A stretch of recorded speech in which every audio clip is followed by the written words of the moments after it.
Another shape that the AnglePlay templates can create is called the pieced triangle.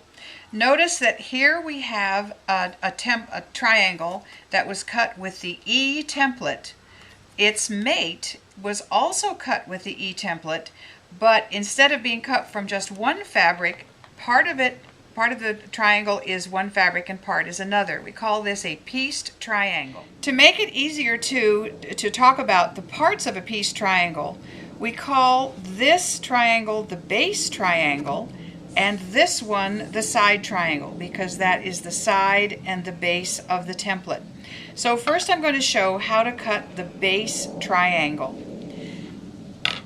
Basically what we're going to do is rough cut the base triangle. In other words, we're going to cut it much larger than we need. We're going to rough cut the side triangle, cut it much larger than we need. Sew the two together and then reposition the template on those two fabrics already sewn together. So here is how you rough cut the base triangle. Now, notice that we don't have to worry about right-facing and left-facing triangles at this point, because both the base triangle and the side triangle are isosceles triangles. That means that they look the same whether the template is wrong side up, as you see here, or right side up. The sides of the triangle are the same length and the same angle from the base. Same thing applies to the side triangle. The side triangle looks the same whether the template is right side up or upside down. So for now, you can stop worrying about fabrics being right side up and so on, because you're working with isosceles triangles. So to cut the base triangle, to rough cut the base triangle, I place the template on grain. We still want the base and the side on grain. I place it on grain and a healthy ½ inch away from the raw edge. And by that I mean, say, 5/8 of an inch from the raw edge.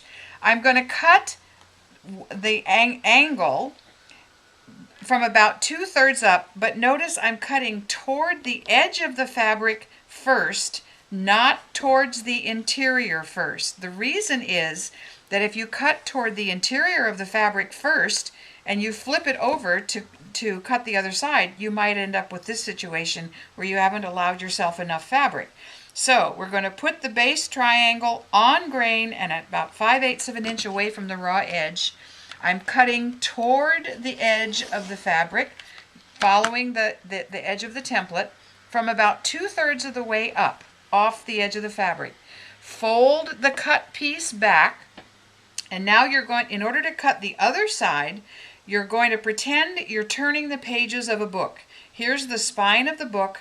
Turn the page of the book, slide the template back into position, so it's now a healthy ½ inch away, not only from the straight grain edge line, but the diagonal line on the template is a healthy ½ inch away from the line you just cut. So the diagonal line on the template is now parallel to your first cut and a healthy ½ inch away from it. And now you can cut the second half, the second side of the base triangle. So notice that that piece of fabric is much larger than we need it to be to actually sew a shape with a 1/4 inch seam. So we'll put that aside for the moment and then cut the side triangle out of another fabric. So the side triangle is this one here, and again we're going to place the straight grain edge, the side of the triangle, on grain and a healthy ½ inch away. I'm cutting toward the edge of the fabric first, not toward the interior. I'm going to cut from about 2/3 of the way up. I'm going to fold what I just cut back, and I'm going to turn the pages of the book. When you go to turn the template, just think of the edge that's perpendicular to you is the spine of the book. So turn the page, back the template into position, so the side edge of the template is on grain and a ½ inch away from the raw edge. The diagonal line is parallel to your first cut and about a ½ inch away. And then you cut the second one. And that's all there is. I need to cut a little fold off here. That's all there is to cutting out the pieced triangle. Now is when you need to look at your pattern to find out what kind of triangle you need. If I sewed these two shapes together like so, I would get the triangle I need. Because notice I need that there, I need the base triangle in that location, and I need the side triangle like so.